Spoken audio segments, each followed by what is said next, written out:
Hello everyone, I welcome you all for the course Engineering Metrology on the topic comparators.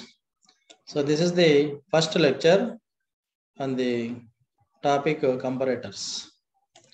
So the contents of the today's lecture are recalling of the linear and angular measurements, and then I will introduce the comparators, and then we will discuss what is direct and comparison measurement, and then we will discuss what is the need for a comparator, and then we will discuss the principle of operation of comparator, and then we will summarize the contents of the today's lecture.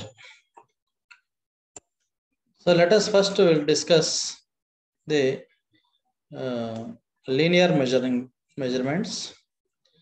So in this we understood what is a line standard or line measurement. That means if the measurement is made between the two engraved lines, then it is known as the line standard or line measurement. So the examples for line standard or line measurement are, one is a steel rule, another one is the measuring tape, etc. And then we discussed what are its characteristics of the line standards, and then we discussed the end standards and our end measurement. So we understood end standard means if the measurement is made between the two flat parallel surfaces, so then it is called as end standard or end measurements. So the examples are the measurement using the slip gauges, and the second one is the measurement using the vernier calipers, measurement using the micrometers, measurement using the end bars. So these are all comes under end standards or end measurement.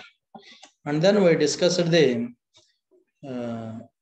what are the characteristics of end standards, and then we had seen the comparison between the line standards and the end standards, and then we discussed the wavelength standards and what are its advantages and limitations of wavelength standards.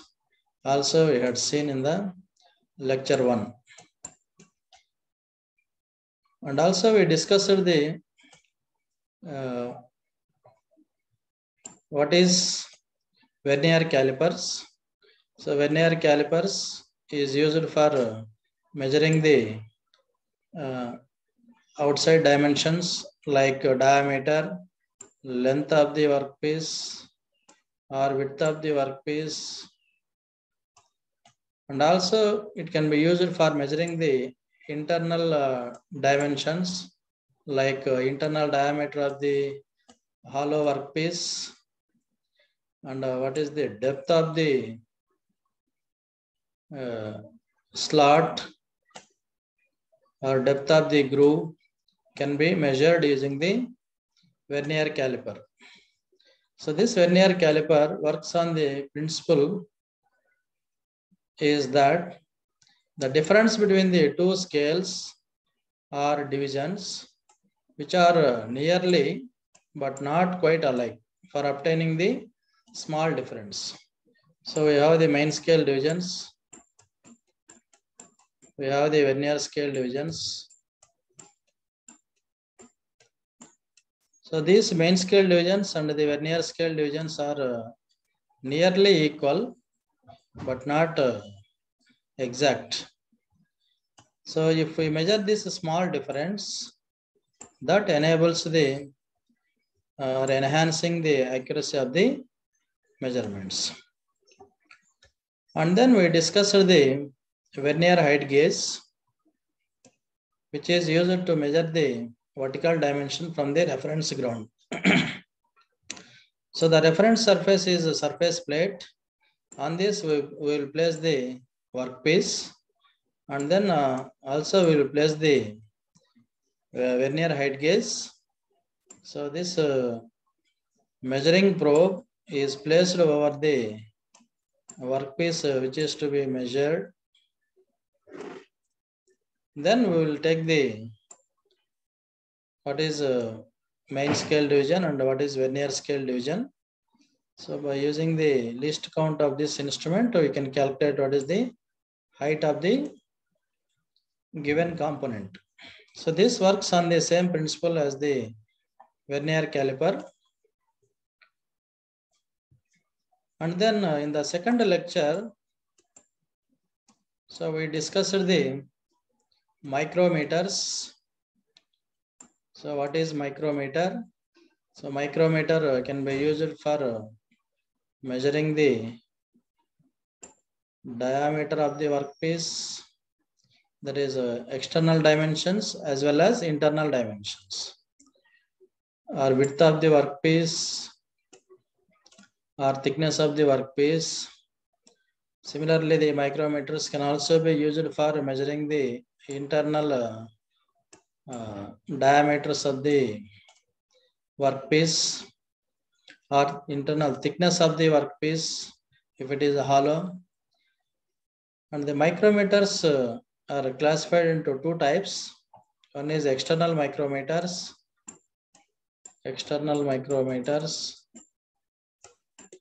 and then internal micrometers. So these external micrometers can be used for measuring the external dimensions like diameter, length, width, thickness, etc. These internal micrometers can be used for measuring the internal diameter of the holes or width of the slot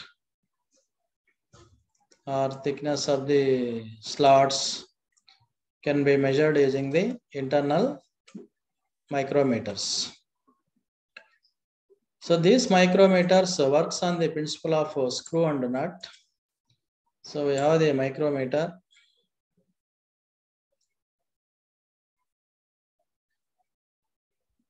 So we have the fixed annual and there is a movable annual. So on the movable annual, the finely cut threads are formed on the spindle, that is on the movable annual. So which moves on the nut or which rotates on the nut. Over this there is a thimble. This thimble and the spindle rotates as a single unit inside the nut. So if you rotate the thimble, the movable annual advances and retracts in the barrel. So this micrometer works on the principle of screw and nut. This spindle acts as a screw and inside there is a nut. So here the nut is fixed and screw is movable. So that means that if you rotate the screw will advances or retracts along the nut. And then we discussed the different types of micrometers used for various applications. And then we discussed the depth micrometer, so which is calibrated in the reverse direction. So when we see the outside micrometers, so the scale is calibrated from 0 to 25 like this. But whereas in the depth micrometer,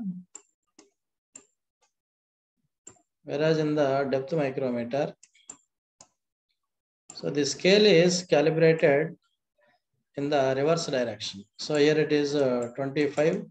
So here it is 0.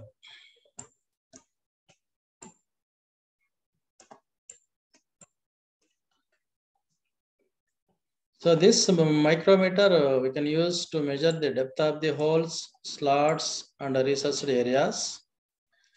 And then we discussed the telescopic gauge, so which is an indirect measuring device.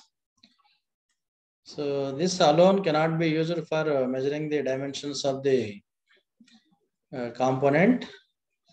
So in conjunction with the micrometer or vernier calipers, this telescopic gauge is used for measuring the internal diameter of holes, slots, and grooves, etc.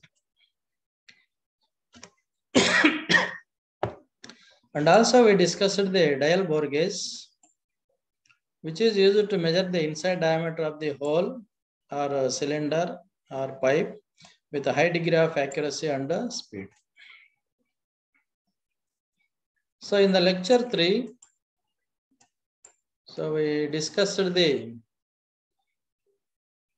linear measuring devices, that is slip gauges. So slip gauges are used to measure the tolerance up to 0.005 mm. So these slip gauges are also called gauge blocks or Johansson gauges. So these are available in 3 basic shapes, maybe rectangular shape, square with a central hole, and a square without a central hole. So in order to reduce the weight, generally rectangular blocks are used. And in order to avoid the wear, the square blocks are used. So these slip gauges are designated into 5 grades. So first grade is grade 2. So this is called the workshop grade. And grade 1 is a tool room grade, which can be used for calibrating the micrometers and vernier calipers. And grade 0 is the inspection grade. Grade 00 is used for calibrating for inspecting the grade 2 and grade 1 slip gauges. And there is a calibration grade, that is a special grade of slip gauges. And then we understood what is a ringing phenomenon used in the slip gauges to file the required height. So here the required height is obtained by selecting the number of slip gauges, and then we adopt the ringing phenomenon or ringing process. So one slip gauge is rung over the another slip gauge. So both the slip gauges acts as a single unit. Similarly, we will rung the number of slip gauges one to the another and form the required height. So the formation of the height is through the ringing process. And then we discussed the manufacturing of slip gauges. So in this, the first step is,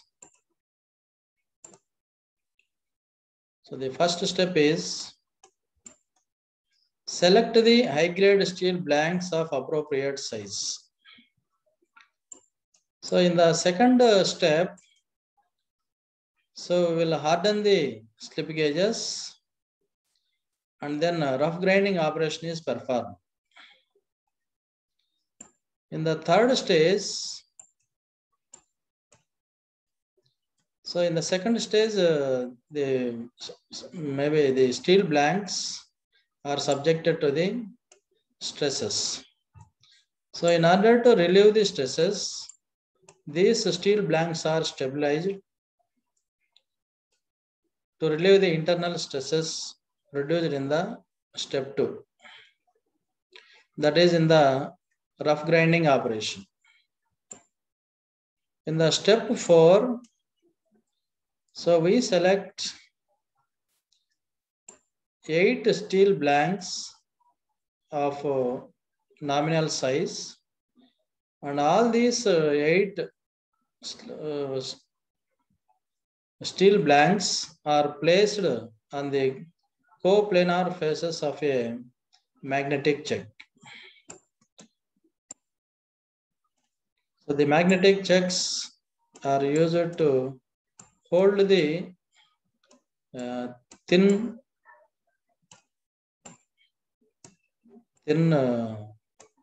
objects, thin members.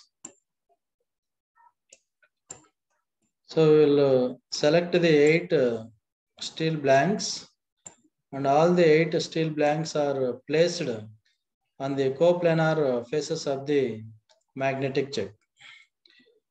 When the workpiece is very thin, so we use the magnetic chuck for holding. And then we do the lapping operation on all the 8 faces. So we'll do the lapping operation on all the 8 faces. After that, so we will turn these 8 slip gauges. So the top surface comes to the bottom surface, and the bottom surface comes to the top side. Again, we will do the lapping operation, so that we will get the 2 flat parallel surfaces on each slip gauge. On each slip gauge, we get the flat parallel surfaces. So in order to make the slip gauges equal heights, then out of 8 slip gauges, 4 slip gauges are replaced and then turned.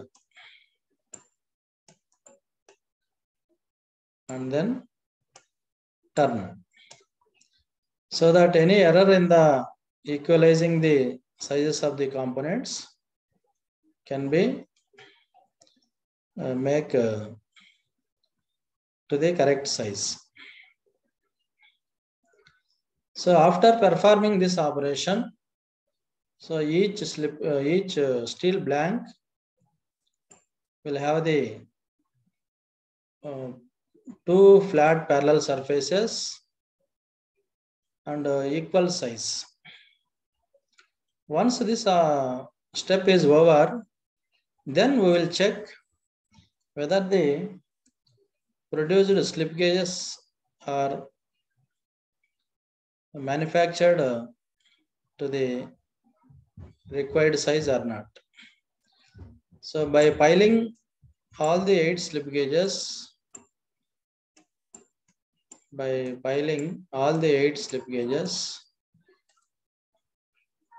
and then this piled height is compared with the standard or working standard or standard master gauges.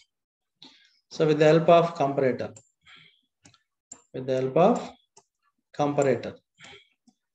So here the comparator is set for 0 when we place the standard master gauge underneath of the plunger, and then we will remove this working standard or master gauge, and then we will pass the manufactured slip gauges. If there is any deviation, so that can be shown on the comparator. So if there is any error is there, that error is distributed to all the 8 slip gauges. Even if you want to produce the slip gauges independently, we can follow all the steps to manufacture the slip gauges. So that is the manufacturing of the slip gauges. So we had seen in this lecture 3. And then applications of slip gauges. So these slip gauges can be used to check the vernier calipers that is calibration of the vernier calipers, calibration of the micrometers, and other measuring devices. We can also use the slip gauges to set the comparator to a specific dimension that we will see in the coming slides. And also we frequently use the slip gauges in combination with the sine bar for measuring the angles of the given workpiece. And also we can use the slip gauges to check the gap between the parallel locations. And then we discussed the dial gauge. So dial gauge is primarily used to compare the workpieces against the master. So here the dial gauge acts as a comparator, and we have seen the working mechanism of the dial gauge.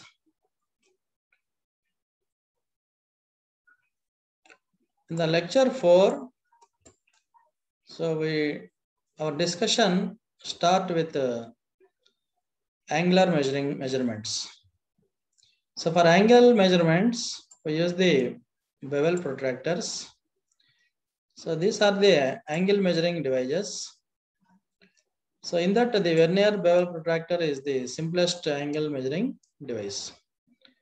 So the construction and working of vernier bevel protractor also seen, and how this vernier bevel protractor can be used for measuring the angle of the various components. So for measuring the acute angle, for measuring the obtuse angle, or checking the internal dovetails angles, external dovetail angles, and also measuring the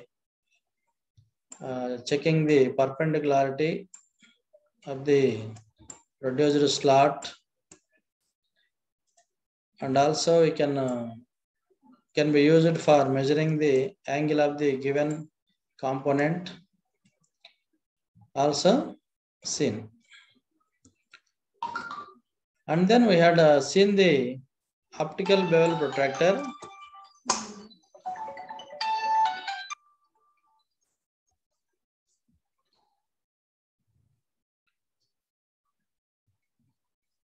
Optical bevel protractor. So the difference between the vernier bevel protractor and the optical bevel protractor is, in the vernier bevel protractor, the divisions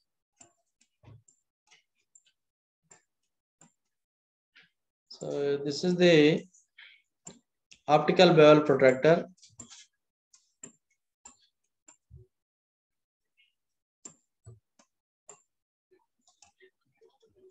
And this is the vernier bevel protractor. So the divisions on the vernier scale of optical bevel protractor are closer than the vernier scale of a vernier bevel protractor. So that is what the reason why the optical bevel protractors are more accurate than the vernier bevel protractors. So the least count of the optical bevel protractor is 2 minutes, whereas the vernier bevel protractors, the least count is 5 minutes. So for that reason, so these optical bevel protractors are provided with a microscope to view the vernier scale and the main scale. And then we discussed the optical dividing head. So it is in this the optical light source is projected onto the ground glasses, onto the scale, so which illuminates the scale of the optical dividing head. So that will be projected onto the ground glass screen through a system of lenses and micrometers. So the scale will be viewed split into two. One is for degrees, another one for the minutes scale. And then we discussed the sine bar, so which is used for measuring the angles. So this sine bar so works based on the sine principle. So as we know, from the triangle, we can see what is the angle theta. This is the hypotenuse. This is the opposite side. Therefore, from this triangle, what is sine theta?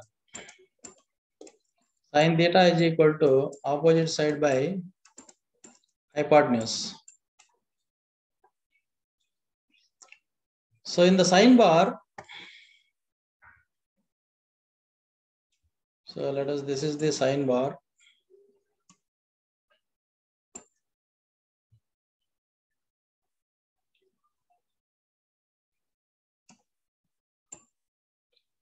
So this is the sine bar.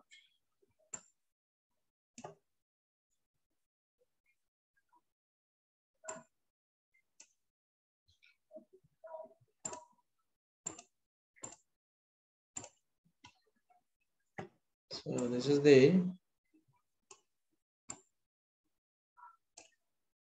sine bar.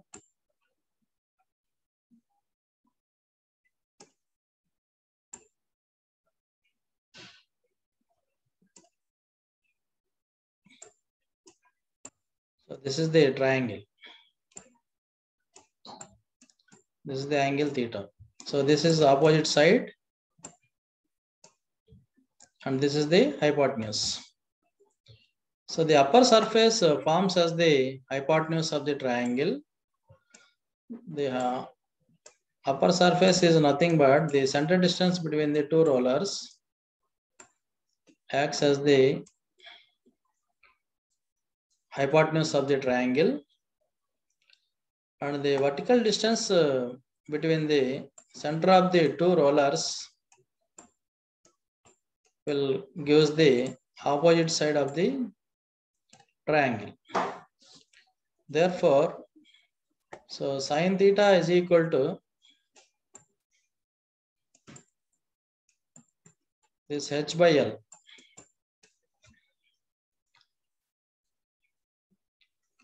So this sine bar can be used for measuring the angles maximum 45 degree.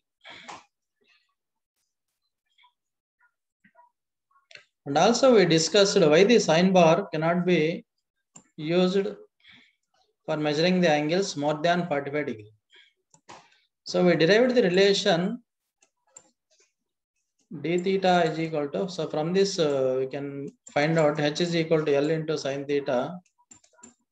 So after partial differentiation and simplification of these expressions, we get d theta is equal to tan theta into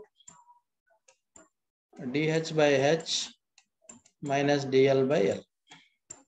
So this relation we obtain. So the error in the center distance between the two rollers and the error in piling up of the slip gauges is a function of theta. Therefore, so the error, if you draw the graph between the error, this is the error and the theta. So we'll see this tan graph is like this. So up to 45 degree, the error is small. So beyond 45 degree, the error increases progressively. So when theta is equal to 90 degree, the error becomes infinite. So the error is small when theta is small. When theta is large,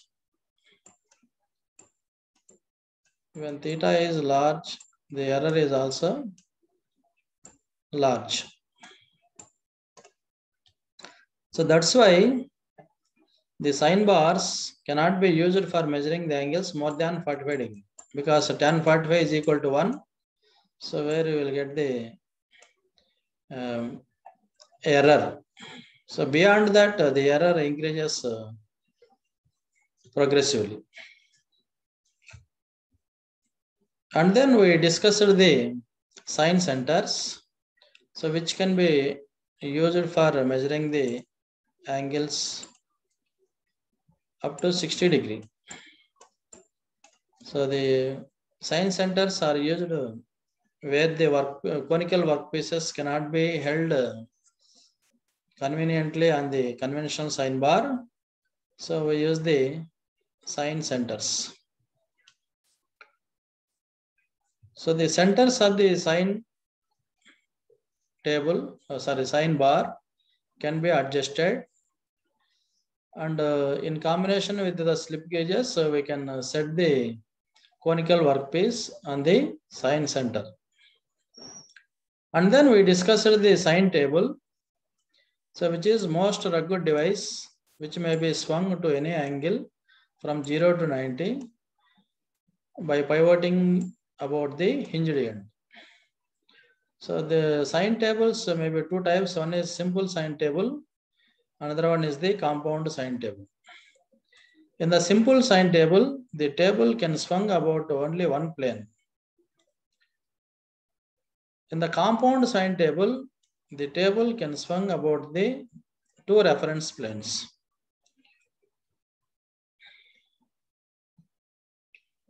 Next. So this is the lecture 5. So in the lecture 5, so we discussed the angle gauges, angle measuring devices. So in that, the first one is angle gauges. So these angle gauges are more accurate than the sine bar. So they are also enables to measure any angle between 0 to 360 degrees with the help of precision square to an accuracy of 0.25 second. So these angle gauges can also have the measuring surfaces, highly polished surfaces. So similar ringing phenomenon can be adopted for angle gauges also to get the required angle, or to set the component to the required angle.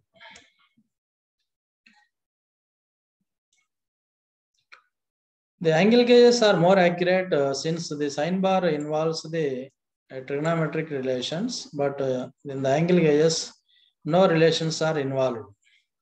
So that is the reason the angle gauges are more accurate than the sine bar. The angle gauges are used for a quick measurement of the angles between the two surfaces in engineering industries. And also we discussed the spirit levels. This can be used for measuring the small angular inclination, angles or inclinations. And also we can use these spirit levels to determine the position of the surface with respect to the horizontal position. And also we can use to establish the horizontal data. So these spirit levels may be used by the masonries and engineers. If the spirit level is used by the masonries, it is called the masonry spirit level, and the spirit level used by the engineers is called engineers spirit level. And also we understood what is the sensitivity of the spirit level. So the sensitivity of the spirit level is, it is the angle of tilt by the base of the spirit level. So that causes the movement of the bubble through one division. So the angle of tilt required to move the bubble through one division is called the sensitivity of the spirit level. Sensitivity of the spirit level. And then we discussed the clinometer. So it is a special case of spirit level. Well, the spirit level is restricted to relatively small angles, whereas clinometers can be used for much larger angles. So clinometers are used to determine the straightness, flatness of surfaces. We can also use these clinometers for setting the tables of a jig boring machine to certain inclination. And also the conical workpieces can also be set on the surface grinding machines. We can also determine the include angle of the two adjacent faces of workpiece. And we can also check the angular faces and relief angles on large cutting tools and milling cutters, inserts, etc.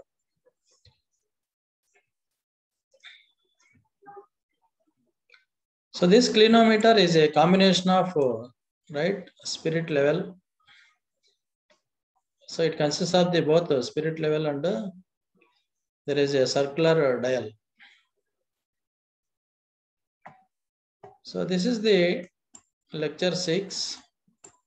So in the lecture 6, we discussed the how to measure the taper angle of the tapered component using the rollers of different sizes, slip gauges, and dial indicator.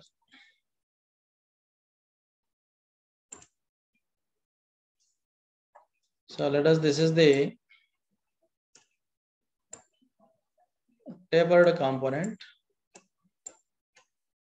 So we place the one roller here and another roller here.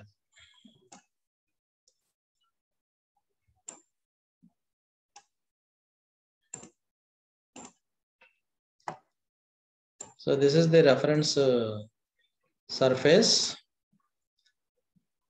So we'll place one roller here and we'll place the another roller here, and then we will place the tapered component.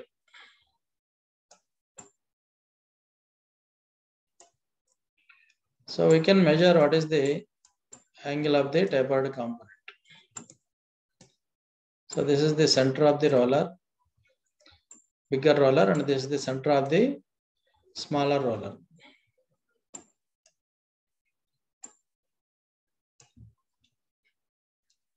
In between, we place the slip gauges, and then the length of the slip gauges, so we can adjust until here we place the dial indicator, and then it moved over the face of the angle workpiece. When it shows the 0 reading, then the top surface is parallel to this line. Let us, this is O2 and this is O1. And this is the angle to be measured. So this is A, right? This is B. So from by applying the tan theta by 2, this is half angle taper. Tan theta by 2 is equal to O2A divided by O1A. So here O2A is nothing but O2B minus AB. O2B is nothing but diameter by 2, D2 by 2. So diameter of the bigger roller minus AB is nothing but the diameter of the smaller roller, that is D1 by 2. Divided by, this forms the opposite side, and what is the adjacent side is O1A. That is nothing but, so this is the length of the slip gauges and then this is radius of this roller R2. This is the radius of the roller R1. Or we can write this as L plus d2 by 2 plus d1 by 2. So by simplifying this relation, we will get tan theta by 2 as d2 minus d1 by 2L plus d1 plus d2. And also we discussed how to measure the angle of the taper plug gauge. So this is the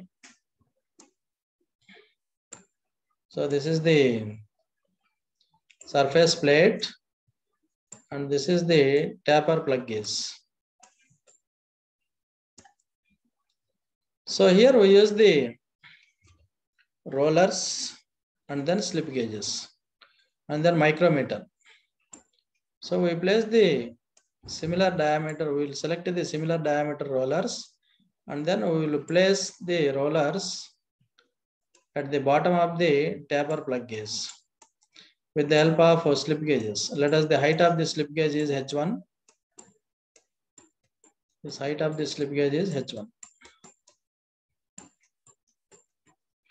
And then we will take the measurement over the rollers. So that is M1. This is the center of the rollers. And then we will place the rollers at the top end of the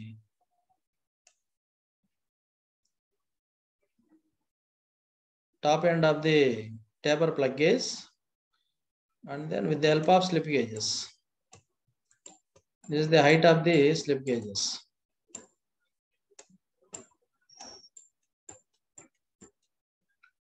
So this height is H2 from the reference ground. Again, we take the measurement over the rollers, that is M2. Now, with the help of this, we need to find out what is the angle, taper angle. What is the taper angle? So the center point is, this one is the center point. From center to the extreme end is, this is M1 by 2. This extreme end is M2 by 2.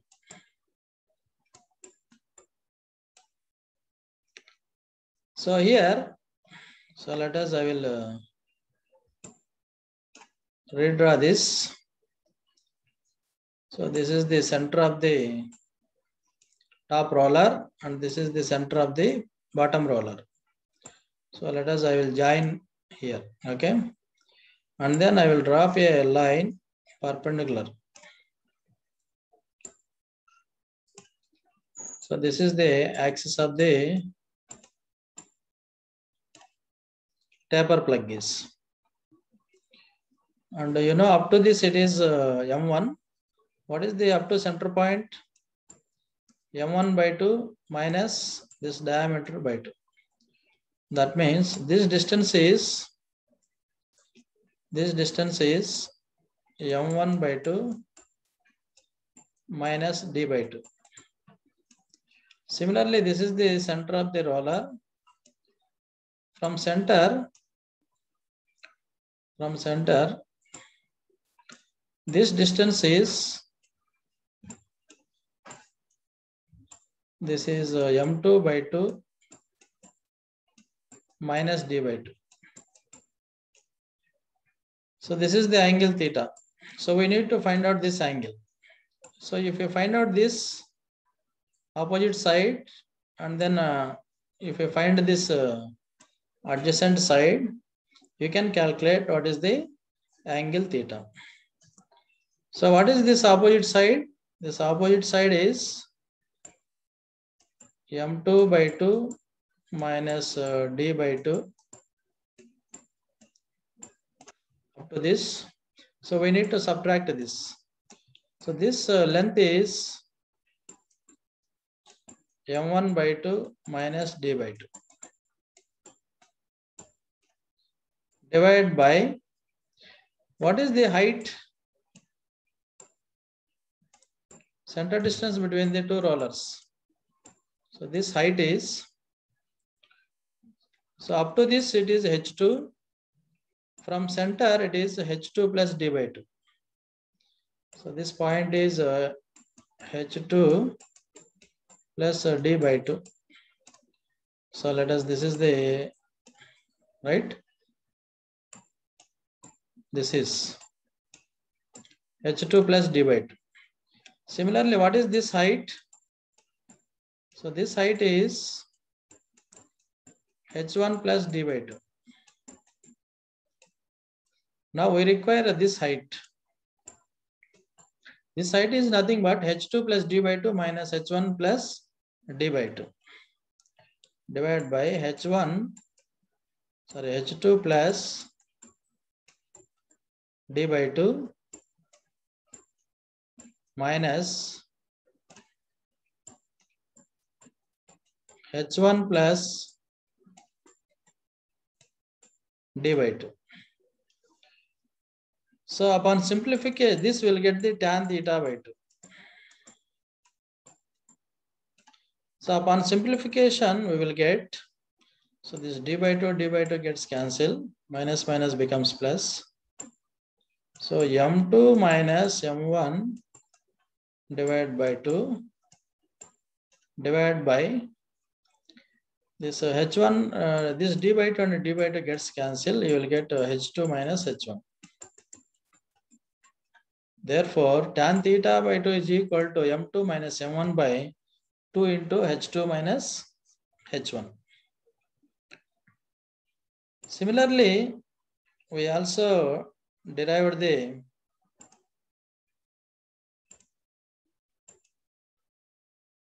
angle of the taper ring gauge. So this is the surface plate and this is the taper ring gauge. So we will place a smaller diameter roller .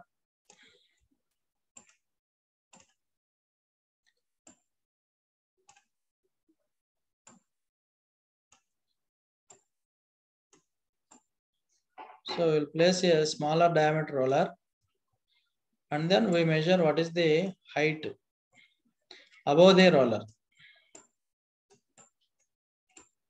So this height is, let us h1. Similarly, we place a bigger roller. We place a bigger roller.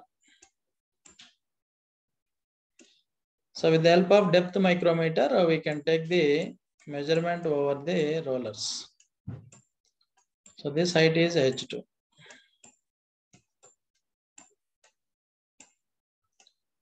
So how do we calculate the taper angle of the taper ring gauge? So let us, this is the center of the rollers. This is the center distance between the two rollers. Now I am drawing a line which is parallel to the this. And again I am drawing a perpendicular to a line. This is 90 degree. So this angle is half of the taper angle, that is theta by 2.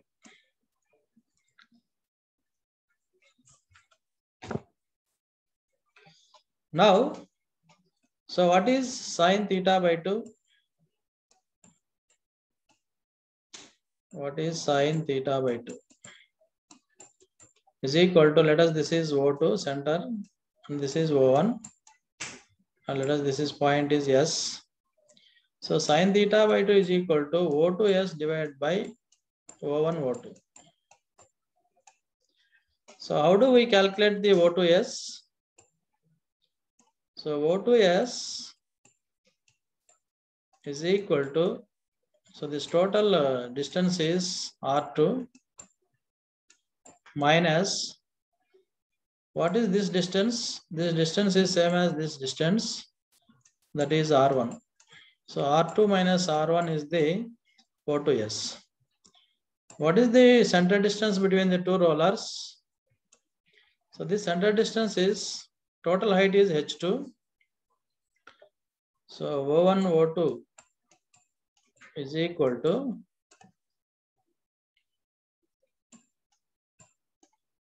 so total height is H2 minus R2.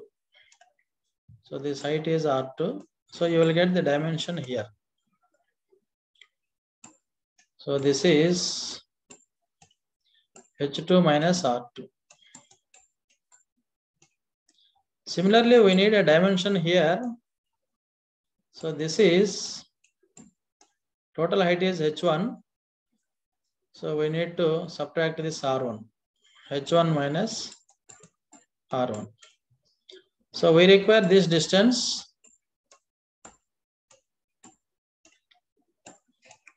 So we need to subtract this distance H1 minus R1 from H2 minus R2. Therefore, H2 minus R2 minus H1 minus R1. So this is the center distance between the two rollers. Therefore, sin theta by 2 is equal to R2 minus R1 divided by center distance of the balls, O1, O2. So R2 minus R1 divided by H2 minus R2 minus H1 minus into minus plus R1. So in this way, we calculate the taper angle of the taper ring gauge. Similarly, we calculated the external dovetail angle. So this dovetail angle is calculated same as the angle of the taper plug gauge. So here M is nothing but M2, M1 is nothing but L, and H is the difference between the two slip gauge heights, H2 minus H1. So in this way, we calculated the external dovetail angles. Coming to the today's lecture on the comparators. So we can define the standard is 1. So it is standard is a known quantity which can be used to compare the unknown quantity. So that is called the standard. A standard is a known quantity, so which can be used to compare the unknown quantity is called the standard. In some instruments, the standard is inbuilt. So like vernier calipers, micrometers. So in which the standards are inbuilt and calibrated. So by using this instrument, so we can get the measurement directly. So that's why it is called a direct measurement. So there are certain devices, the standards are separated from the instrument. The comparator compares the unknown length with the standard. So if the comparator compares the unknown length with the standard, it is known as the comparison measurement. And the instrument which provides the comparison measurement is called the comparator. Comparator provides the comparison measurement. So this comparator works on relative measurement. So it only gives the dimensional differences in relation to the basic dimension or master setting.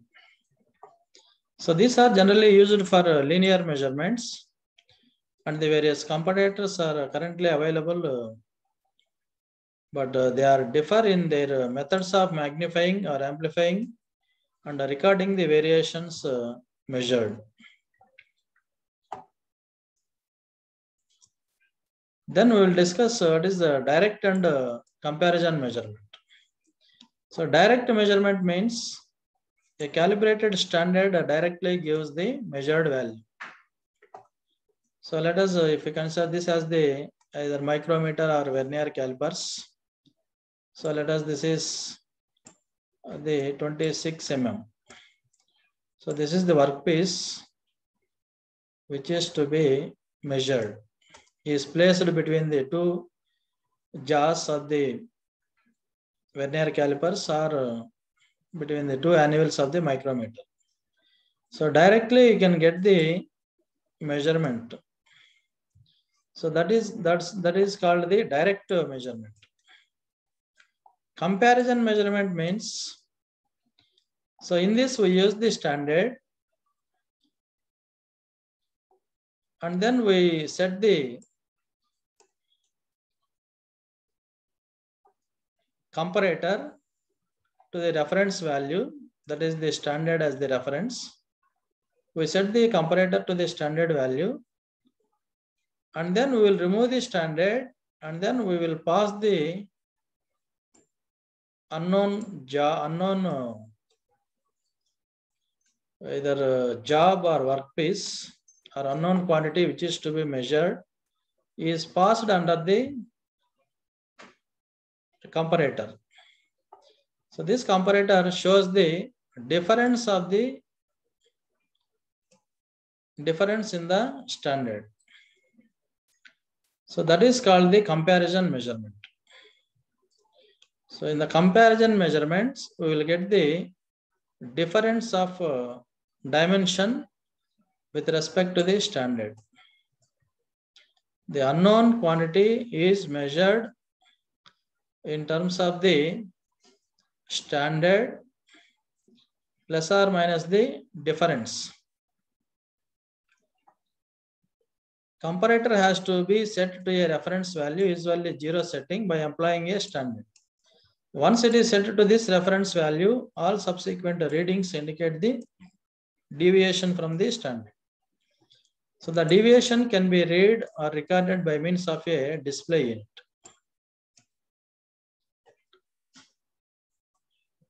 And then we will discuss what is the need of a comparator.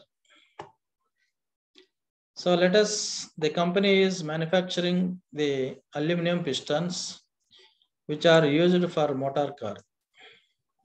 And these pistons are required to measure the number of parameters with precision and speed. So when we use the micrometers or vernier calipers, so it takes a lot of time and also it requires a considerable degree of skill for the operator to get the accurate results. Hence, for the components which are mass produced, that means components are produced in large volume and those components needs to be measured a number of parameters. So the comparator is employed. So this figure shows the arrangement of the comparator for checking the dimensions of the height of the piston.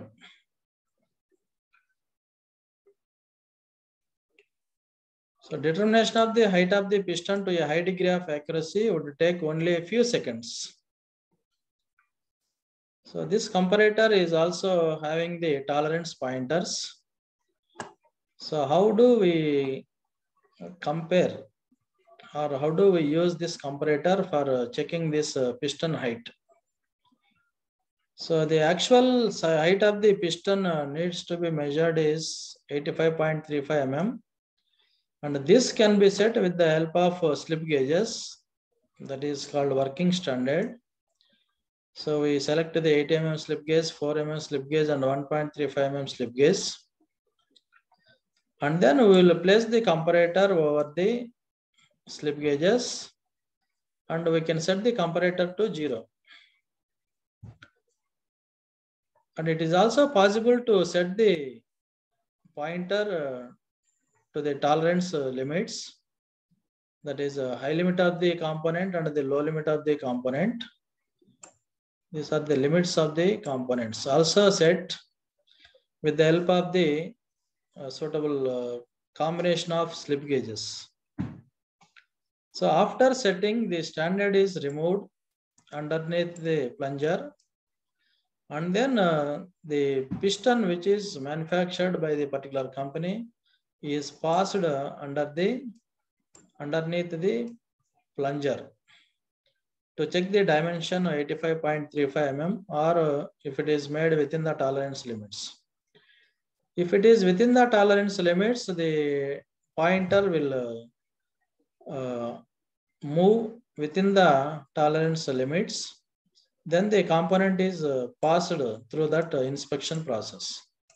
Otherwise, it can be rejected, or it requires some modification.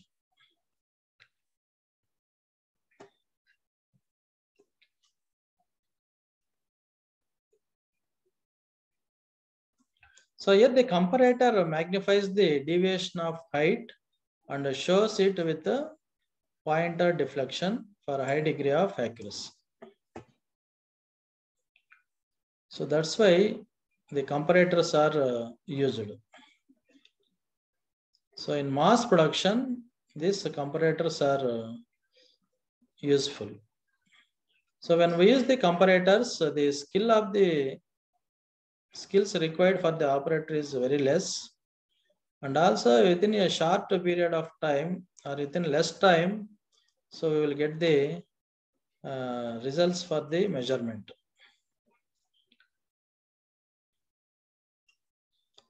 So how do we use the comparator for comparing the dimensions?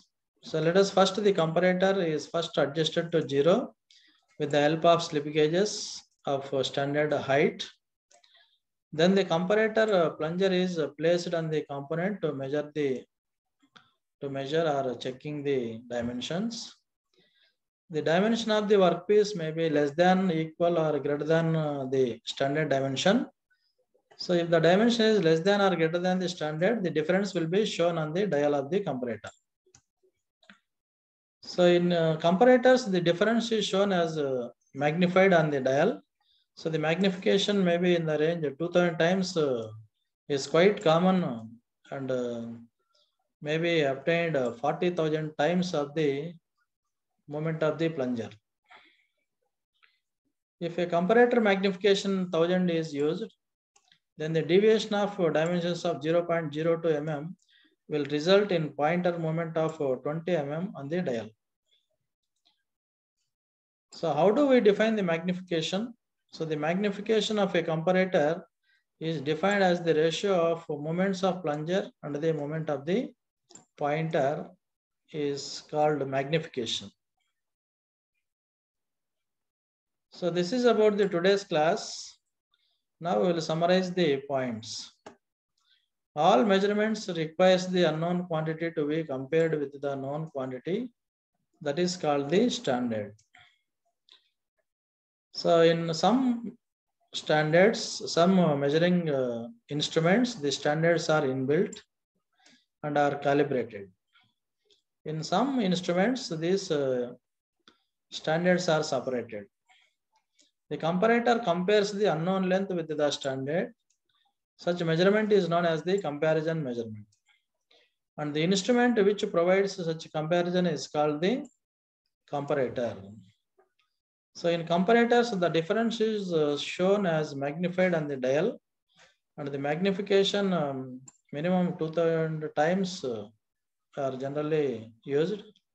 But in some comparators, it may have the magnification of 40,000 times. So these are the references we used for preparing these slides. Thank you.